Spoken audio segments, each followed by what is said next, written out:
This is a built-in, with a window seat, shelves, desk, and drawers. And this is me, a wannabe cabinet maker, with an obsession for building things for my home. In this video, I'm gonna use these sheets of plywood to build an extraordinary built-in for my daughter's bedroom. But there's a problem. I've never built anything like this. And I'm not even gonna use a table saw. I'm only gonna use basic tools that everyone has in their garage, like a jigsaw, circular track saw, miter saw, and drill. I don't know what I'm doing. It all seems rather easy. Just a few sheets of plywood and hand tools. Nothing could go wrong, right? This video is sponsored by Miller Hardware and Tools.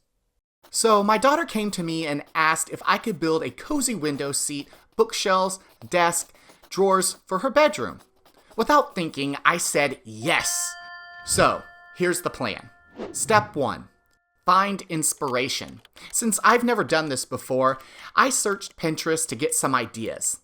And then I looked how the professionals did it on Instagram. Step 2. Come up with a design. I wanted this to be a simple and clean built-in.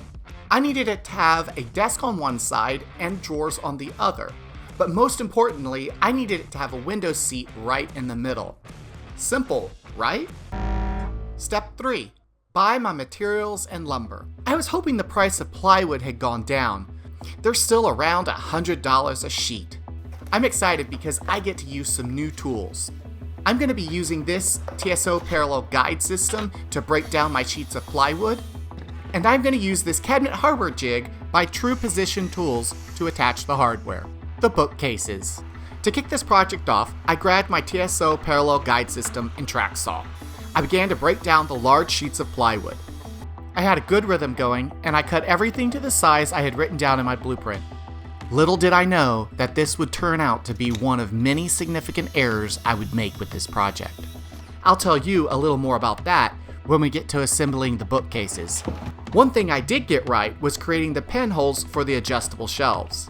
To do this, I used the Craig Shelf pinhole jig. This jig works great, and if you're planning on making adjustable shelves, I would recommend getting 2 so it makes the process of drilling the holes much faster. Assembling the bookcases. I started out by creating pocket holes at both ends of the side panels. I then offset the first 2 panels inward 3/4 of an inch so I could later attach the outer panels to the sides of the bookcase to make them thicker and to also cover up those pocket holes.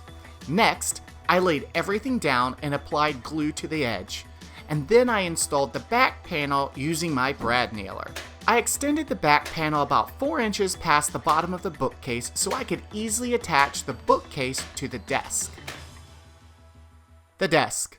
I kept the design of the desk super simple. It's basically just 3 plywood panels and 2 braces. I also created a hole so I could add a power and USB grommet outlet. Assembling the desk. Out of all the sections I had to build for this built-in, this was the easiest one for me to make. I just had to glue and screw the 2 side panels to the top. And then I had to install the top and bottom braces. I also included a secret surprise for my daughter. See, right here you can see I'm installing these strips to create a hidden compartment that I'm going to show you later at the end of the video. Attaching the bookcase to the desk. If you ever end up building this project, I would recommend asking someone to help you move the bookcase to the top of the desk. I'm surprised I didn't drop the bookcase or injure myself. With the bookcase sitting on the top of the desk, I attached it using glue and wood screws. This is where I made the first of many mistakes with this project. See, I'd already attached the second side panel to the bookcase before attaching the bookcase to the desk. Although this isn't a huge mistake, it's something I will have to deal with and cover up later. The second mistake I made wasn't as obvious. Sometimes you just get carried away in your build and you forget to think about how you're going to get what you built to where it's going to be installed. The path to my daughter's bedroom involves a flight of stairs, hallway, and door. I didn't take into consideration the path or doorway when I attached the bookcase to the desk in my garage. Because of this mistake, I had to cut 2 inches from the bottom of the desk. so that I could stand it up in my daughter's bedroom. And while I was fixing that issue, I was completely unaware of the other issue that lay waiting for me. The drawer chest. It started out rather easy, and very much like the desk I had just built. I thought this was gonna be a breeze. This was by far the most time-consuming and complex build of the project. I thought because I had spent weeks on sketching out the design and ruminating over every detail, I wasn't gonna make any mistakes. But there were lots of mistakes. My plan called for drawer supports, and as I was adding the supports, I quickly realized I was gonna need more, so I added more. I then realized I needed to move the supports for the face frame and drawers. This is the part of the build that became very time consuming, and I had made so many modifications outside my plan, I just had to improvise along the way. And what I didn't realize is that these modifications impacted the size and dimensions of my drawer boxes that I had already cut out. The drawers. Before you all go crazy on me in the comment section, I want you to know, I tried my best not to use a table saw. However, I didn't see any other safe way to make drawer boxes. Now, if you have a safe and easy way to make drawer boxes without a table saw, please let me know in the comments. Okay, the hardest part to making the drawer boxes is getting your dimensions correct. These dimensions change with every project. I'm making inset drawers. This means that when the drawer is closed, the drawer front is flush with the face frame.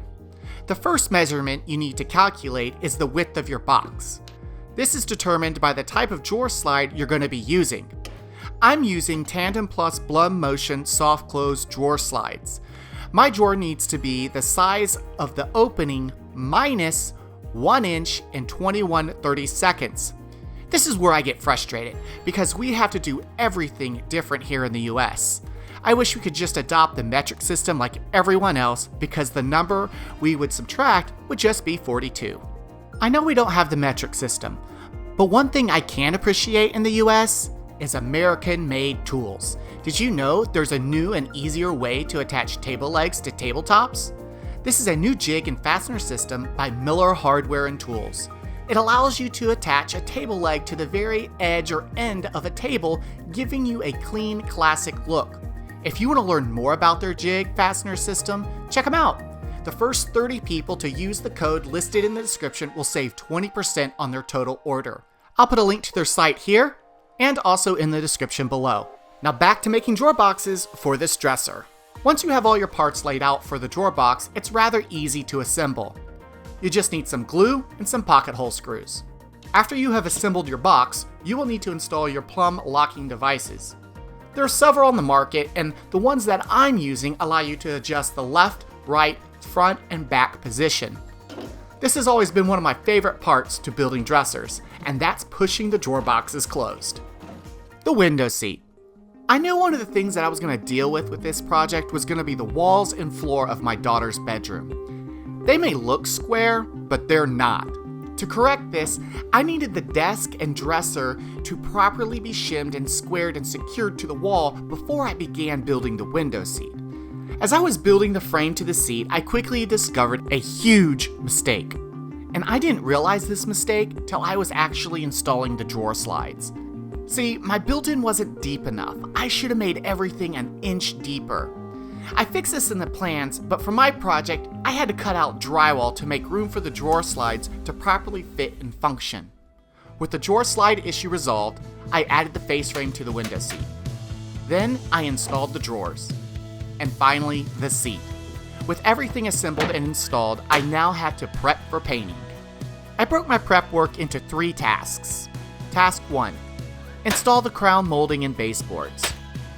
Task 2, wood putty and caulking. My go-to caulk is made by DAP. I just love their products. Task 3, tarping and masking. This took way longer to do than I expected. Painting.